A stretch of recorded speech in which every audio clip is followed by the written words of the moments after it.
இன்றைக்கி வந்து ரொம்ப சிம்பிளான 2 சைடிஷ் தான் பண்ண போகிறோம். இப்போ ஃபஸ்ட்டு வந்து கோவக்காய் பொரியல் பண்ணலாம். அதுக்கு தேவையான அளவு எண்ணெய் எடுத்திருக்கேன். இதுக்கு சோம்பு போட்டுக்கோங்க. ஒரு 1/2 டேபிள் ஸ்பூன் சோம்பு போதும். அப்புறம் வந்து இதுக்கு வந்து கருவேப்பிலை கொஞ்சம் போட்டுக்கோங்க. இப்போது வந்து இந்த கோவக்காய் இருக்குது இல்லையா, இதை ரவுண்டாக கட் பண்ணியிருக்கேன். மெல்லிஸாக ரவுண்டாக கட் பண்ணியிருக்கேன். நீங்கள் வந்து நீட்டமாக கூட கட் பண்ணிக்கோங்க. இது நல்லா ஒரு 10 நிமிஷம் வதக்கணும். ஏன்னா நம்ம தண்ணிலாம் ஊற்ற போகிறது கிடையாது. இப்போது நல்லா வதங்கினதுக்கு 1/4 டேபிள் ஸ்பூன் வந்து மஞ்சள் தூள், 2 ஸ்பூன் வந்து நான் மிளகாய்த்தூள், தனி மிளகாய்த்தூள் போட்டிருக்கேன். இது வந்து 1/2 கிலோ கோவக்காய், அதுக்கு தகுந்தபடி போட்டிருக்கேன் நான். இப்போ மல்லித்தூள் வந்து 1/2 போட்டிருக்கேன். இது போதும். இப்போ வந்து உங்களுக்கு காரம் ஜாஸ்தியாக இருந்தால் நீங்கள் கொஞ்சம் கம்மி பண்ணிக்கங்க. இப்போ 1/2 கிலோ கோவக்காய் போட்டிருக்கோம் இல்லையா, இது இதிலே வேகிறதுனால 1/2 கிலோ வந்து 1/4 கிலோ மாதிரி ஆயிரும். இப்போ வந்து நம்ம இதுக்கு வந்து தண்ணிலாம் ஊற்ற போகிறது கிடையாது. அந்த எண்ணெய் ஊற்றினோம் பார்த்திங்களா, அதிலே தான் வேக போகுது. இப்போ வந்து இதுக்கு தேவையான அளவு வந்து கரம் மசாலா வந்து ஒரு 1/4 டேபிள் ஸ்பூன் போட்டிருக்கேன்.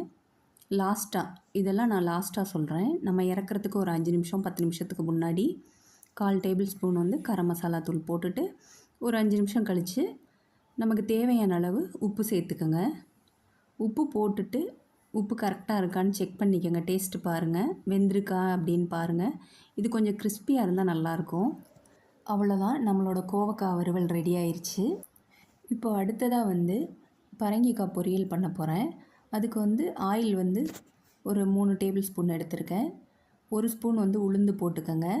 அது நல்லா பொன்னிறமாக வந்ததுக்கப்புறம் 1/4 டேபிள் ஸ்பூன் வந்து கடுகு எடுத்துக்கோங்க. அதுவும் நல்லா வெடித்து வந்தோடனே 3 வரமிளகா கிள்ளி போட்டிருக்கேன். கிள்ளி போட்டுட்டு அதையும் நல்லா வதக்கிடுங்க. வதக்கிட்டு இதுக்கு தேவையான அளவு பெரிய வெங்காயம் வந்து 3 எடுத்திருக்கேன்.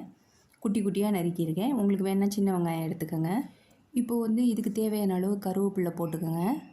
போட்டுட்டு இது நல்லா வதங்கினதுக்கப்புறம் இதுக்கு தேவையான அளவு உப்பு போட்டுக்கோங்க. உப்பு வந்து கொஞ்சம் பார்த்து போடுங்க, ஏன்னா பொரியலுக்கு கம்மியாக தான் போடணும். இப்போ வந்து 2 பரங்கி கீத்து எடுத்திருக்கேன். இது வந்து 3/4 பழமாக இருக்குது.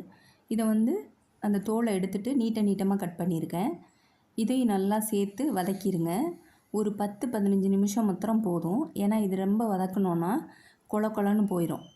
அது 3/4 பழமாக இருக்கு இல்லையா, அதனால் கொலன்னு போயிடும். பார்த்துக்கோங்க எப்படின்ட்டு. இப்போ வந்து இதுக்கு தேவையான அளவு தேங்காய் துருவலை வந்து ஒரு 1/2 மூடி போட்டிருக்கேன். இது உங்களுக்கு கொஞ்சம் கம்மியாக வேணாலும் நீங்கள் கம்மியாக போட்டுக்கோங்க. அவ்வளோதான், பரங்கிக்காய் பொரியல் ரெடி ஆயிடுச்சு. இப்போ வந்து இந்த 2 சைடிஷுமே ரொம்ப ஈஸியானது தான். கட் பண்ணி வைக்கிற நேரம் மாத்திரம்தான் நமக்கு வேணும். நீங்களும் ட்ரை பண்ணி பாருங்கள், சூப்பராக இருக்கும்.